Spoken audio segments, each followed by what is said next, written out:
Greetings once again. How is everyone today? I hope you're all well. And we continue this acrylic Proteas on canvas. Nearly said orchids again. Yeah, so this is the third session, and we continue. I'm going to be now just adding in yet another fairly dark wash, a very liquid wash over everything, and I just want to tone down the areas that are more in shadow, and then later on, with my little rag cloth dipped in some water, I want to do rub away some more highlight areas and see how that works out. So yes, just bear with me, as I always say. It's a work in progress, and I believe in allowing it to happen for itself, as in how it should. So I've got a sort of a blue-green. I've got two big blobs of one of this what is it, Baltic blue, and another of this Rainer green, which is basically forest or dark green, bottle green. And then I've just added some water to that. I haven't mixed the paint blobs. I've just allowed the water to come off it and mix to form this color, and I'm using my SpongeBob Junior tool. Again, on this, work a little bit on the sides and so on and so forth. So already I can see the tonality of where I'm working, where I'm adding this wash on is deepening a little bit. So it gets in between the cracks and in between into the paint and into there's texture everywhere here. So it gets in between that and then sits there, settles there, and see, now later I'll come along and rub away places like this a little bit, so that I get this wonderful highlighted area remaining. And then after that I'll go over it yet again with more color. So it's just a case of really just adding layers and layers and layers and layers to layers, etc. And that's what, to me and for my pieces, brings about a kind of a unique expression, really. As I said, I'm not trying to achieve a masterpiece here. I don't work to a theory that, oh, this is going to work, or this works, or this, that I've practiced this technique and whatever. I've practiced none of the techniques that I just started. I just started with this blank canvas, with an idea, and already I've dribbled on my toe, so yeah. And allowing it to emerge as it will. So the painting itself, the artwork itself, should lead me rather than the other way around. I know many artists might disagree, I don't know. Maybe other artists are more confident with their techniques, etc., and they have a winning formula that works for them. All well and good. Here I'm trying something new. So with every work that I do, even though I might be accustomed to the techniques that I might employ, etc., I want to try something new. So I realized at a point yesterday that there was too much contrast, a lot too much vibrant color and whatever. So that's great, and that's still there, because even as I apply this wash, and I mean literally I've just got this little sponge tool which I called SpongeBob Junior. It's SpongeBob Senior I was using during the first session, and even as I apply this very watery, translucent paint, I see how it is helping me, and it's because there are still some wonderful rich colors coming through, yet somewhat subdued. And when it comes to, like I said before, this sort of area, this area here is kind of my focal point. And I've just dropped again on my toe.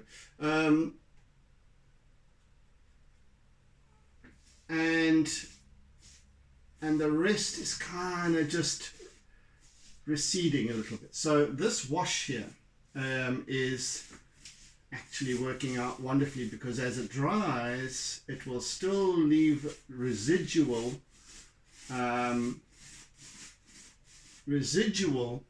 dark color between the in the texture. I can even see canvas through here from lighter layers that I've applied, less thick layers, and it also where you see these areas which were this light jade color, now they've become quite subdued, but it's still there. It's still wonderfully apparent, and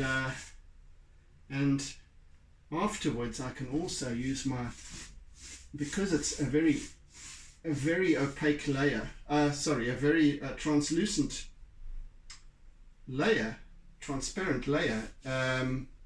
Even look here, as I go over this, it just helps it to recede a little bit.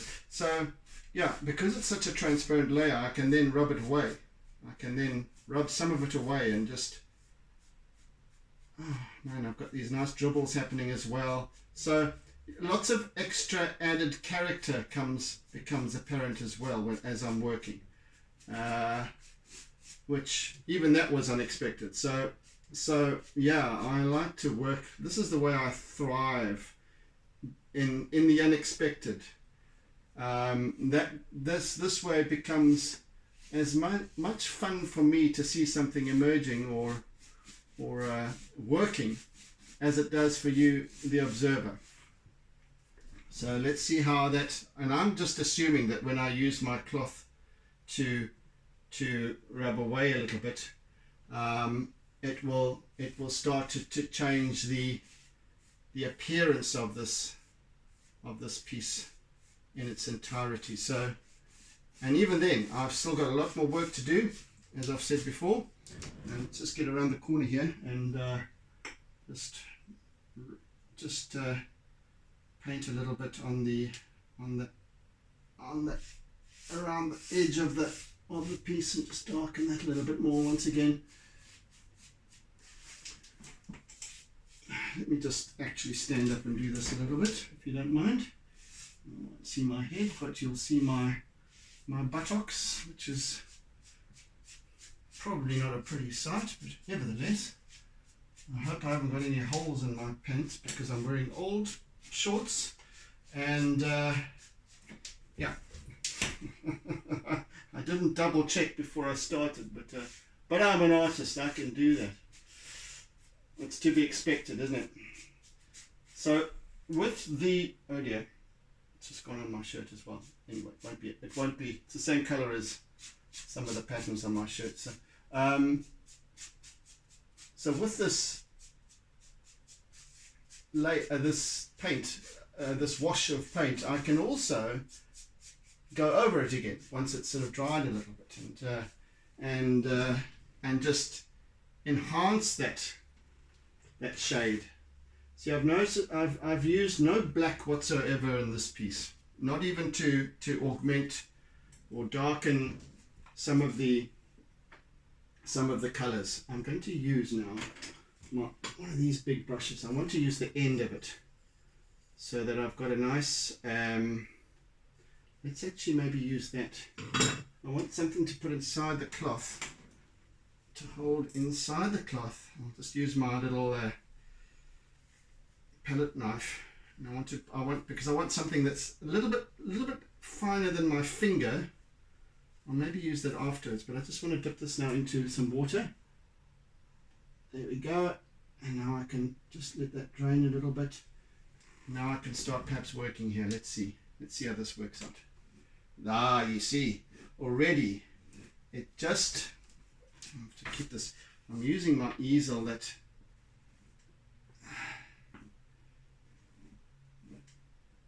already that's going to work. I'm using my second easel because the big one is holding two great big artworks at the exhibition in Olysea Mall. So I'm just busy working with my secondary. You see how nicely that sort of now starts to just bring out bring out that color a little. Oopsie, I'm holding onto the, oh my gosh, this is going to go everywhere. I have to hold onto this easel because it's quite light by comparison to the big one. Here I am rubbing away and it just moves it a bit. So, a couple of little highlighted areas you'll see start to emerge now when I rub it away.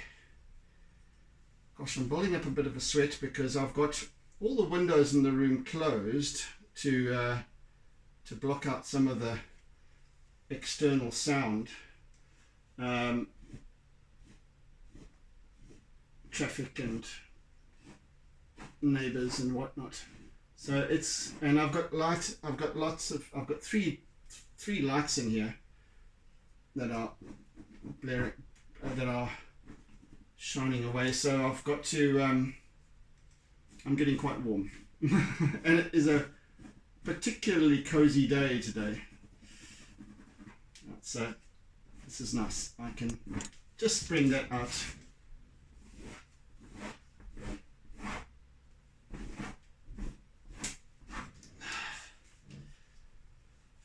And it still retains that lovely subdued essence. I'm just rubbing it on the one side of these different blooms because that's the side where the light source is. Okay, let's go. Let's rather now just put my finger in it and see where that takes me.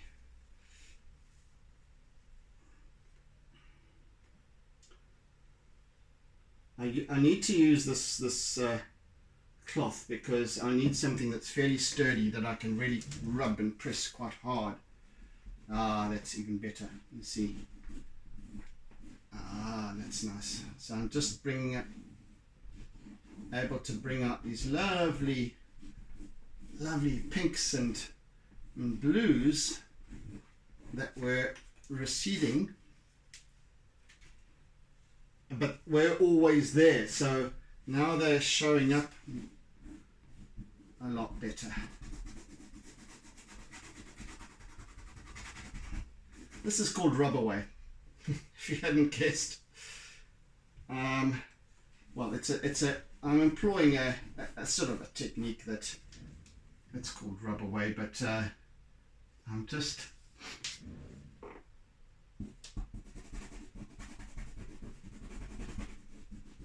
it just basically means to apply a layer of paint over the entire area and then rub away the areas of highlight that you want to retain.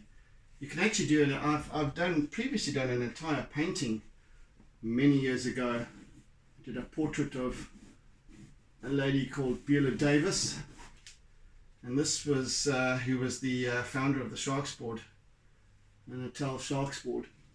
And I did that painting in 1991 as a rubaway, and this was after learning the technique at Tech or college in graphic design. It was a graphic design technique. There you go. You see now how these wonderful so now I can see where anyway, I did this. It was a large piece. It's sitting over there, and I can't show you. It's buried beneath other things. Quite a large piece on triplex, and you apply because the triplex is smooth. It's very thick card basically, and a large piece. It's about approximately the size of this. Anyway, this canvas, and so you apply gesso medium to the canvas beforehand to give this, at least to the cardboard, to give yourself texture.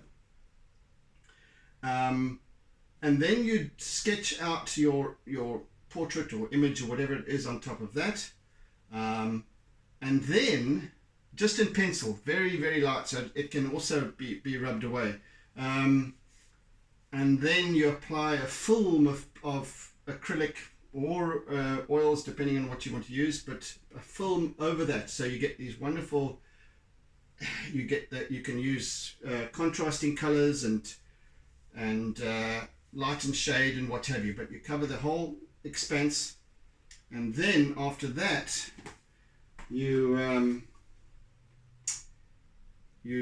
start to rub away, usually with a little something like this tool, but usually with a cloth that's been turned into a little bud. You can use even for the detailed areas, you can use an earbud, whatever it is. That's why I'm getting dripped on.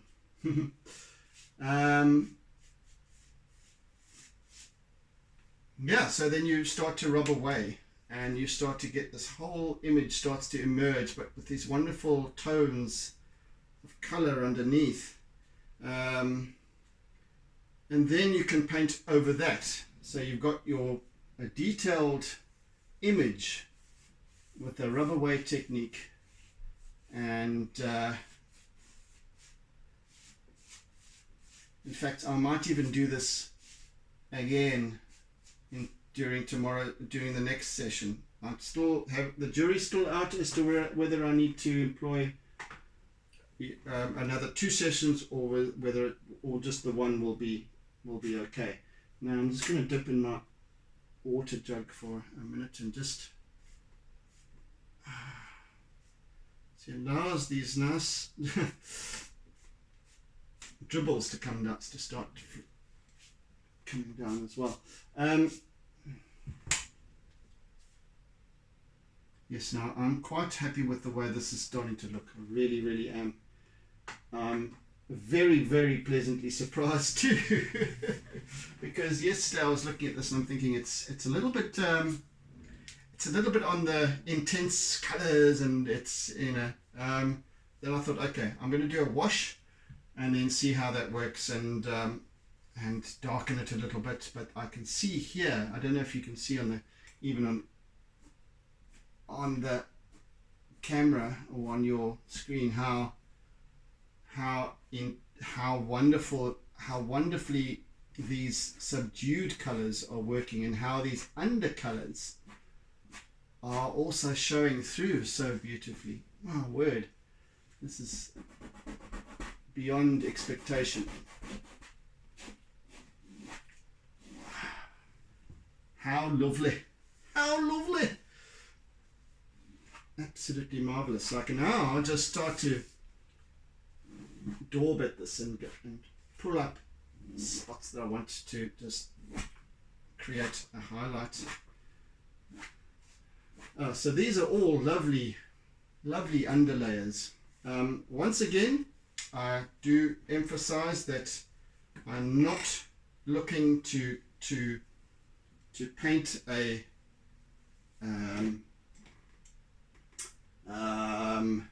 highly realistic. This is not a botanical illustration, so I must stress that it is more of a representation of these flowers rather than trying to accurately depict them. I'm depicting a feeling rather than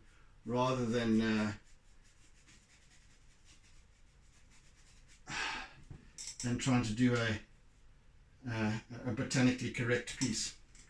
Yeah, If that's as bluntly as I can put it, really, in terms of describing what I'm about here.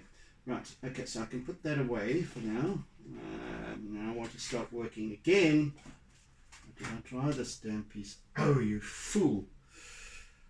You didn't go and dry this piece. At least wash this brush yesterday. Luckily it's acrylic, so it will probably be fine. Still, let me just dunk that in there for now and let it soak a bit. When painting, it's very different when I'm working with my charcoal and pastel, because unless I'm using my acrylic in a seascape just to add some white, I'm only using white, so there's only a toothbrush and maybe one other brush to clean after that, and only one pot of paint to put the lid back on. But I find when I've got multiple colors sitting all right, and different paint brushes and tools and what have you, and some of them sometimes they tend to go unwashed. And yeah, you can see my foot now. It's got it's getting dripped on, and I hate getting dripped on. Okay, right. Let's I like to move it with some more color. What should we do? Where should we go with this? Let's just take all this rubbish off here. Okay. So I'm going to use, there's another brush I can use today. This time let's remember to wash it. Alright, right. Let's go with some pink, some dark rose actually, and some burnt umber, some dark rose. There we go. Let's put the lid back on that.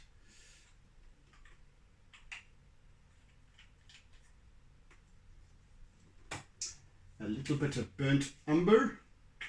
Umber. Come on, dude. Let's have you out. This little squeege of that. And a little bit of Baltic blue.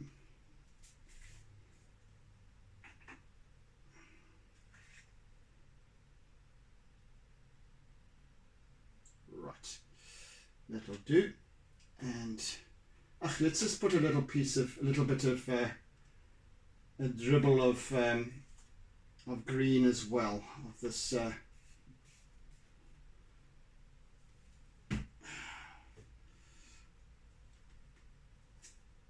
Rainer green, I don't know, bottle green, whatever you want to call it.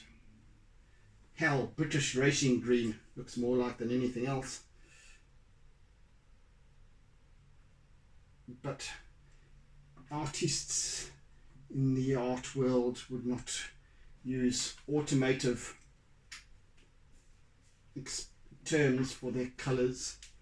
You have to do the correct thing. I just call it bottle green or forest green or dark green or whatever. The vegan poo brown is what I'd have. That even looks like a little poo. Right, and I think that also, I think I need another little palette. Let me just put this over here on this little table, and I'll just mix another palette of color, and that can be my pale colors, so that I can mix those on the canvas itself. Let's just get those right here now. Let's put some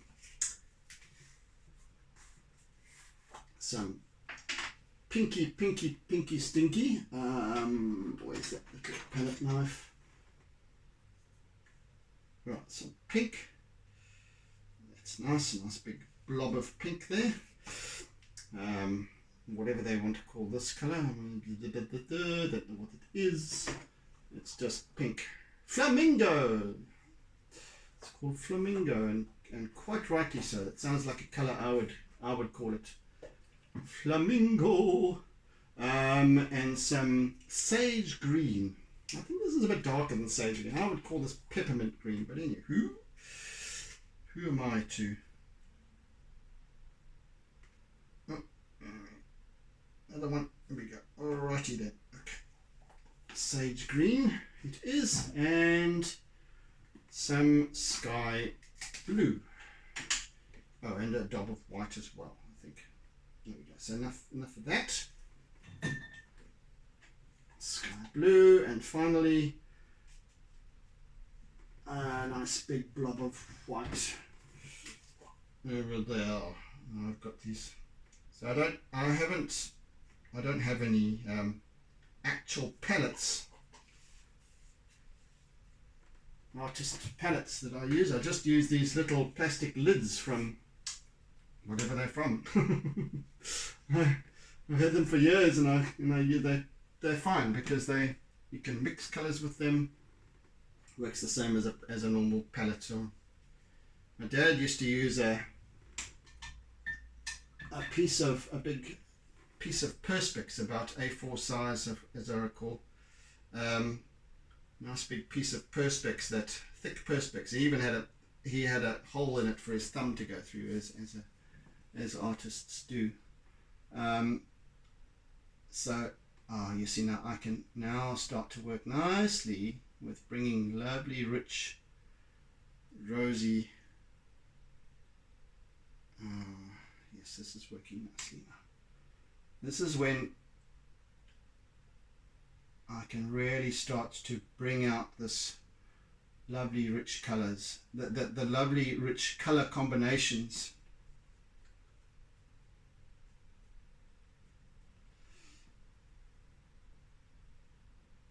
Blending all these colors together and just daubing them on, almost impressionist style, even though I don't want to say it's either one or the other.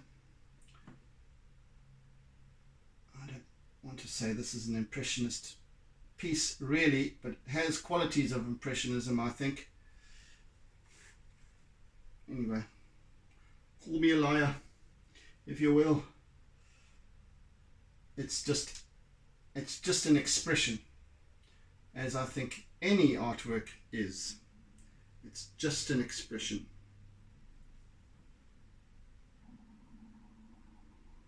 And that was my tummy rumbling, if you could hear that. Clearly and evidently I haven't had my breakfast, and my tummy is just busy reminding me of that fact, and I shall have to see to it after this. I'm trying to lose weight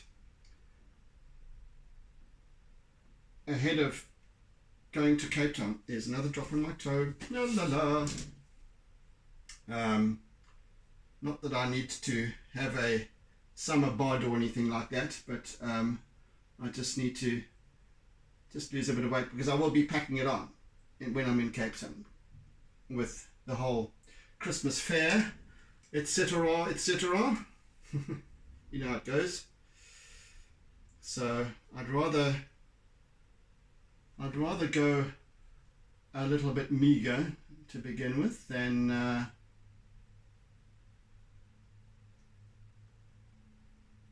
and come back actually fitting my clothes, rather than not being able to fit in my clothes before I even leave. Right, so we've got some lovely, delicious colours working in here. This is making me very happy indeed. And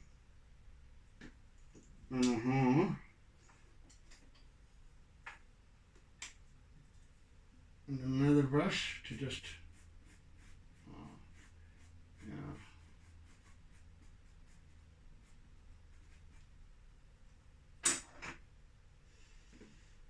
yes, please.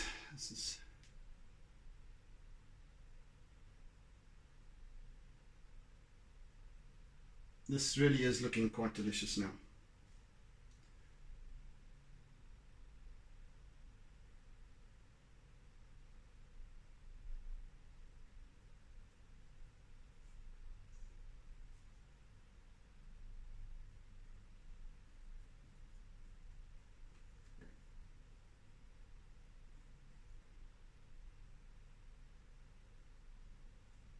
and I'm just picking a couple of colors from a couple of little blobs of color here, and all on the same brush, so that I can just roll them on.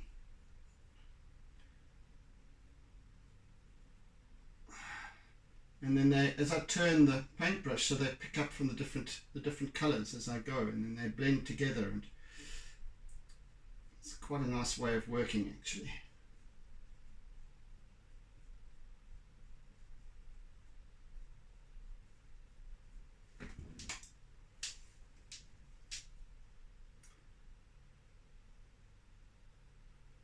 Right. And always working without expectation. It's like just whatever, however the feeling comes at me in any given moment. So yeah, that's what works the most. That's what works the best, rather, I should say.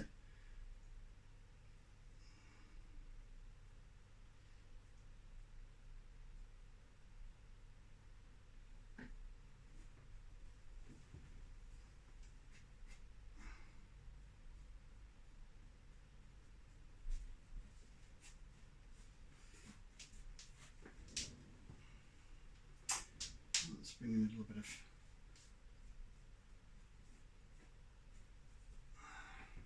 right, let's get some bluey green going here, and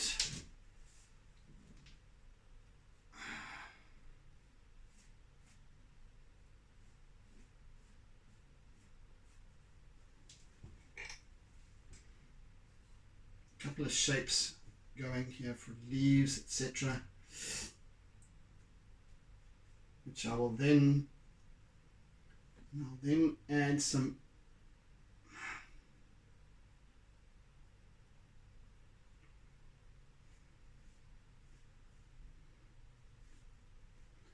lovely highlights with these. Actually, you can do that now, with these paler colors. Let me just bring in some of that nicely here. We can let's try that.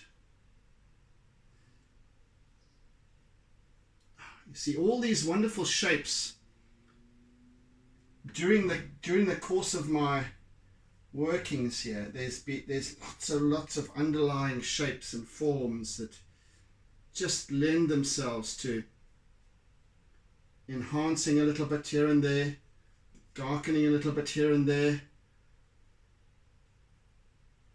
different colors, and each time I work with it, something changes very subtly, and it's lovely to see it begin to emerge. These leaves are kind of a little bit wavy, and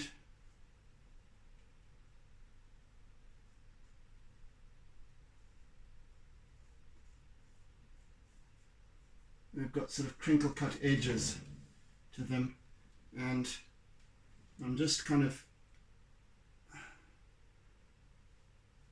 letting those appear out of this murky splendor. And as I said, as I start to now punch the colors up a little bit, I can then come back again during the next session and get them to recede a little more. What I do want here as well is some of this light green and some yellow. Let's see if I can pull some out of the hat there. Yeah, and I want to mix in some white into the yellow, so I get this sort of a lemon yellow.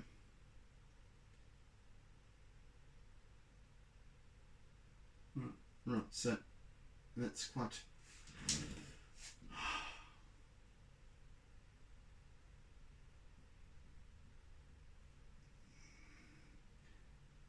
And these are just shapes, again, that maybe hint at these, and just because of the way I'm twisting and turning it, it maybe hints at the leaves themselves and how they catch the light.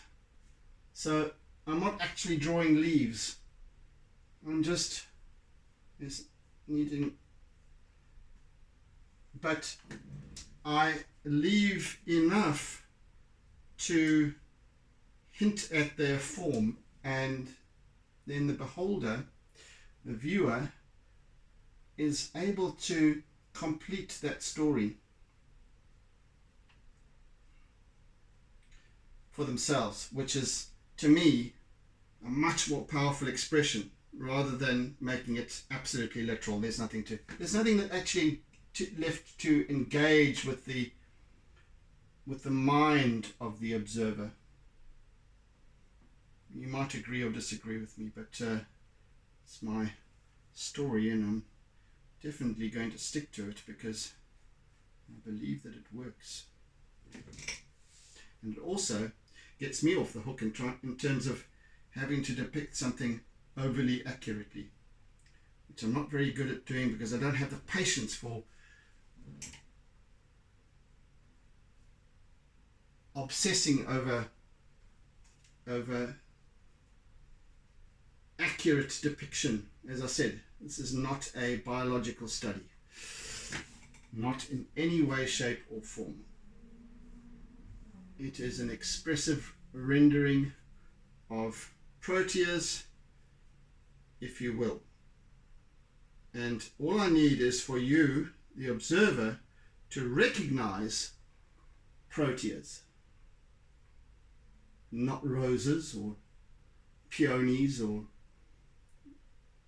daisies or anything else, but Proteas. And once that's all I need to establish, because once we've established that, the rest is up to your interpretation and your involvement. So thereby, if I can perhaps speak to the artist,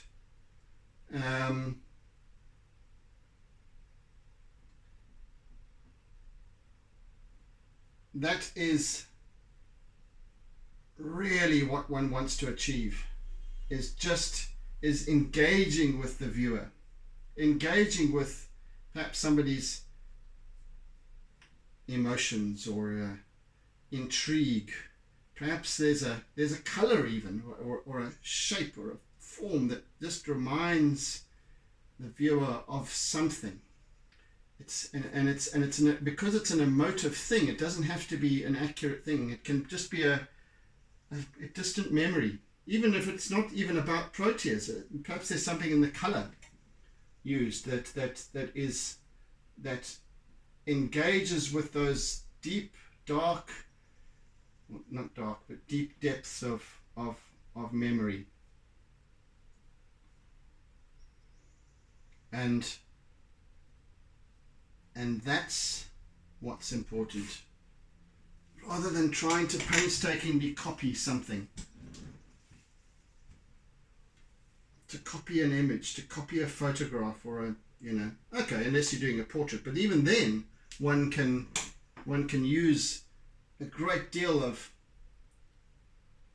interpretation of the subject.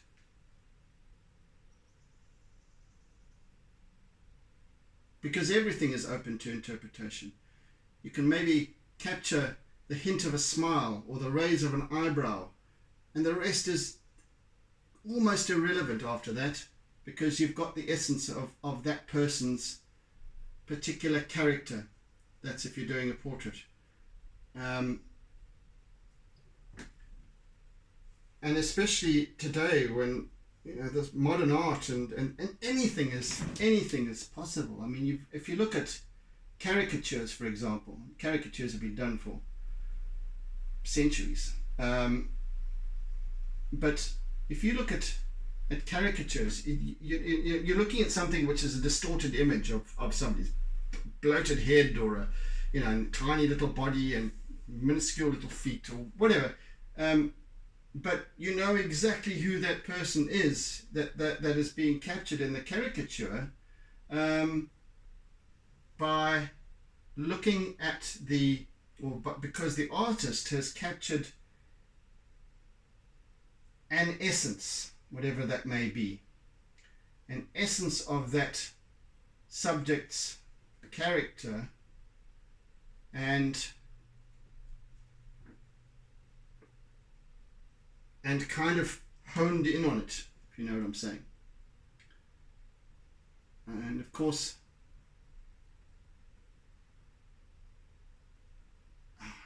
I'm just focusing on some little bits here. Sorry. Yes, so it really is all about what I'm in a long way around story. What I'm saying is that what one needs to do is to capture an essence, because that essence hits an emotional or triggers an emotional response, a recognizable thing or an element or a shape or something that just we go, yes, that's what it is. And then the rest of the story is irrelevant in terms of the image, because now you start to look at what is that little shape, and that could be that, okay, or it could be that something else, and it just adds a wonderful flavor to the story that is the artwork. Goodness me, I'm really going off on tangents today, aren't I? I'm just adding a little bit here and a little bit here and a little bit there, and a little bit everywhere.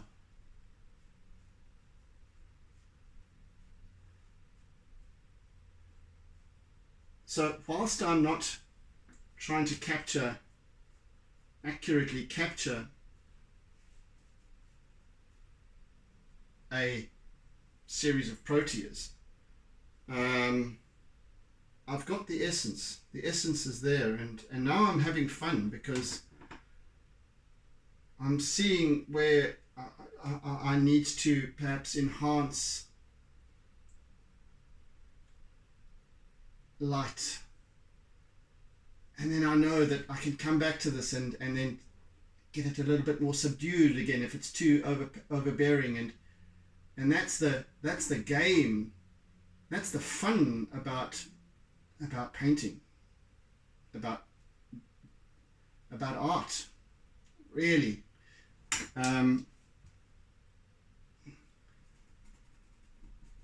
And I can just rub away with my finger as I go and smudge and smear and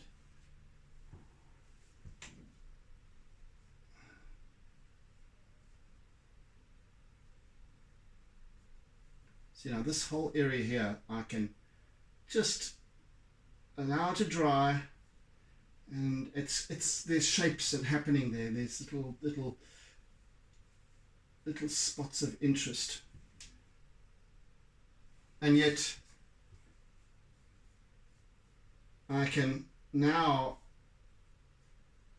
do a light wash in the next session, and that will just subdue it a little bit more, and then once again bringing up these. I can't tell you how many colors now are in this particular bloom over here, just in this area. There's 3 or 4 different greens, there's a magenta, there's a pink, there's a blue, there's all sorts of colors all represented there. And when I finish this, as I finish this piece, the objective is to have this wonderful energy of almost luminosity. I'm actually putting my cock on the block here, because that's kind of what I want. I want and whether or not I achieve it is moot, but what I would like is to have this wonderfully moody image that is, and the story just comes out in the highlights, in the lighting. anyway, that's the plan, Stan, and I hope that I can achieve that. But anyway, at this point I need to actually focus a little bit more over here in just getting, yeah, there's something that needs to happen down towards this bottom side here, and just perhaps it's just a case of the highlights that are necessary. You don't know, but some darkening here and some other colors. Right, let's bring in some dark blue and dark green and a little bit of brown, and I haven't washed my brush yet, so I'm just going to once more just use these colors to blend with each other, and they blend so nicely, man. And now I've got a vegan poo brown, or if you really must, a burnt umber. I've got a rose, dark rose color, and I've got a green and a blue, and all of those colors are now on my paintbrush, and I'm just pulling them in, and they all just work so wonderfully together. And I just leave them there. I don't try and even blend them. I just leave them to work together in harmony. And just the hint of these leaves, it's really not necessary to even describe them properly. Just to hint at the edge of the leaves even. It's all I need. All that I need.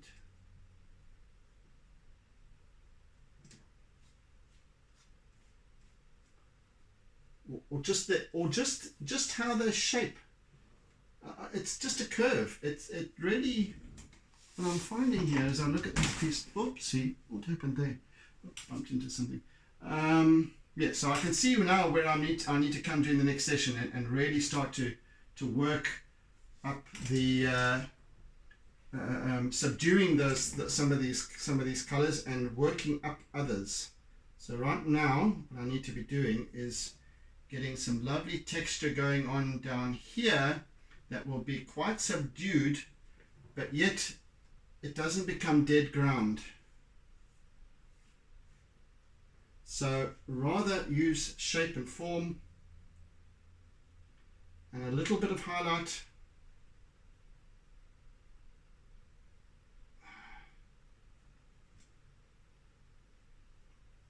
to create this imaginative background.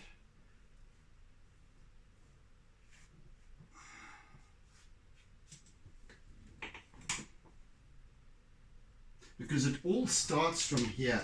This whole artwork, this whole painting emerges from this bottom left quadrant, or this bottom left corner, and then just kind of radiates out, reaching out. It's like these blooms are reaching out for the sunlight or for the light, and it's kind of that I need to depict. And then keeping the attention not flowing off the canvas, but then coming back to this area over here, which is where I will be establishing this focal point. And I think it's already emerging, of course, but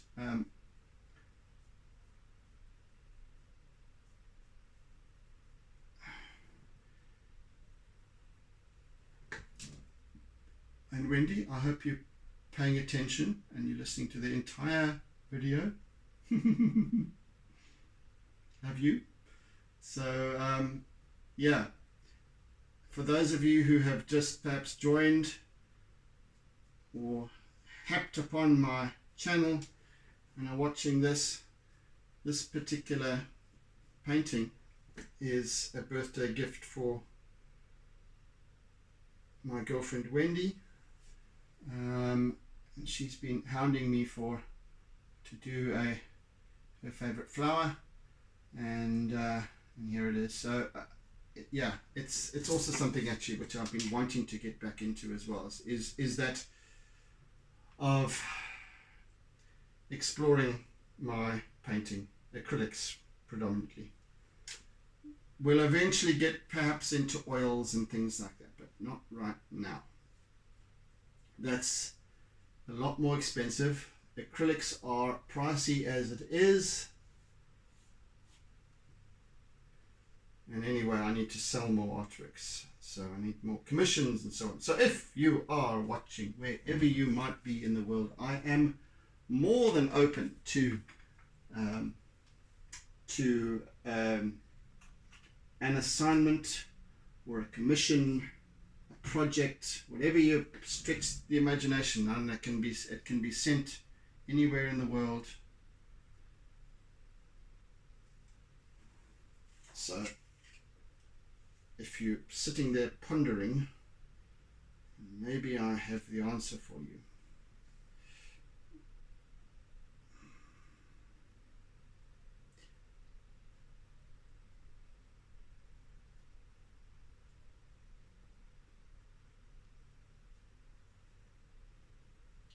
Yeah, I do have a number of my works overseas to date. Australia, the UK, even Mexico. And I'm proud to say the States, of course. Did I say that? Yeah.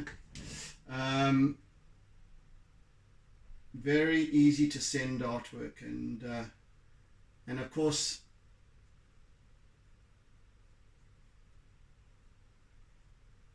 I will attempt to record the process of creating the artwork as I do now with all of my work, well, the vast majority of my work anyway.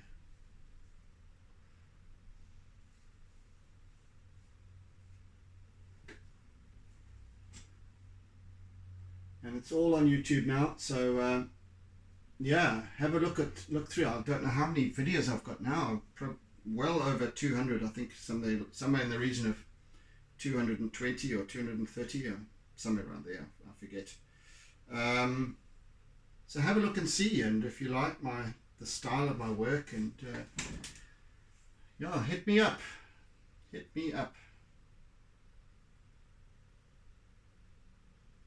I always welcome a project that is going to challenge me, because, and as you might become aware, if you do follow my channel, and you do, or are have been a follower of my channel for some time now, you'll realize that I do love to explore with these sessions, and this is why they came about in the first place.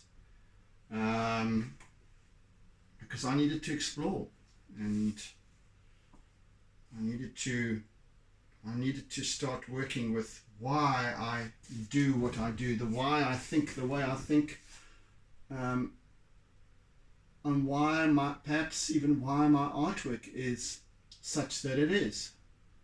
And one of the main reasons why I started to record these sessions is because I needed to be able to let go of control of the process. Let go of that desire or need to, or fixation on accurately depicting whatever it is, the subject that I am attempting to illustrate or paint or draw, or whatever it might be. Because that fixation comes from a background of graphic design, where absolute precision is necessary, and absolute control of whatever the rendering is or the illustration is from start to finish. And I not having had a fine art background or training or of any kind. I've had to overcome that, and that to me right now seems to have been working quite nicely. I'm proud to say, because I now approach an artwork with just starting it. Just start it and see where it leads me, because the journey is all part of the fun.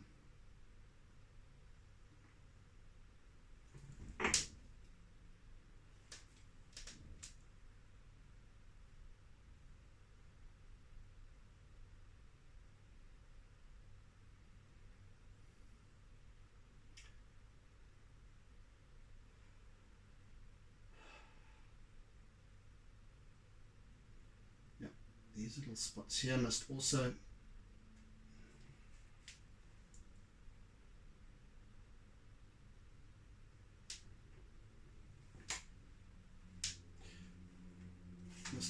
be recede a little bit during the next session,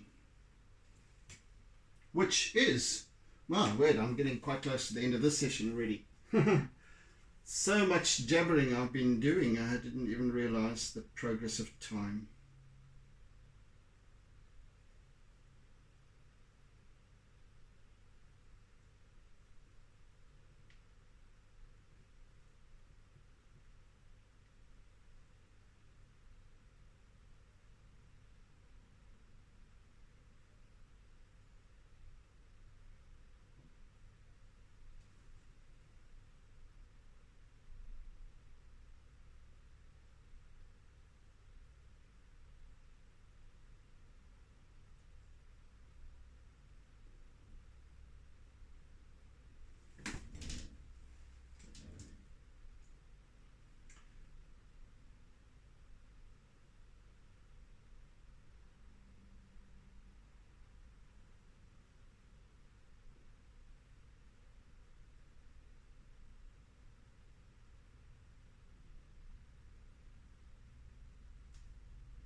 Okay, just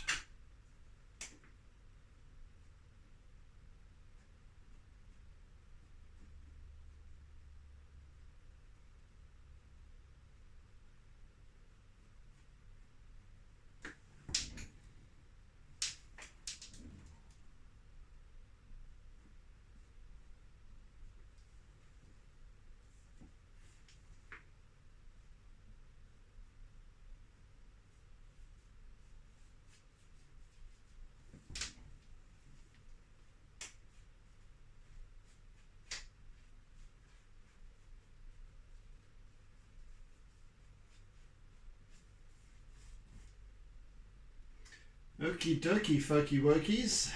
I think I'm done for today's session,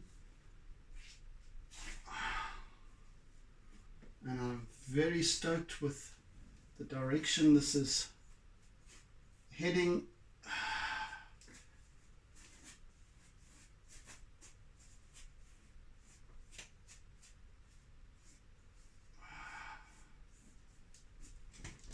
Lovely.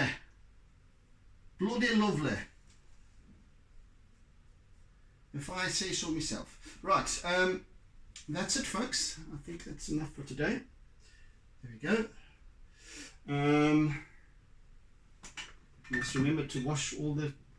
Oh my gosh, there's lots of paint that's left over. Yeah, so thank you for staying with me today. I hope you've enjoyed the experience. And if you're new to the channel, as I said, and if you enjoy what you've seen and what you've heard, dubiously, yeah, do hit the subscribe button and then the bell icon as well, so that you get notified of any future uploads that I might make.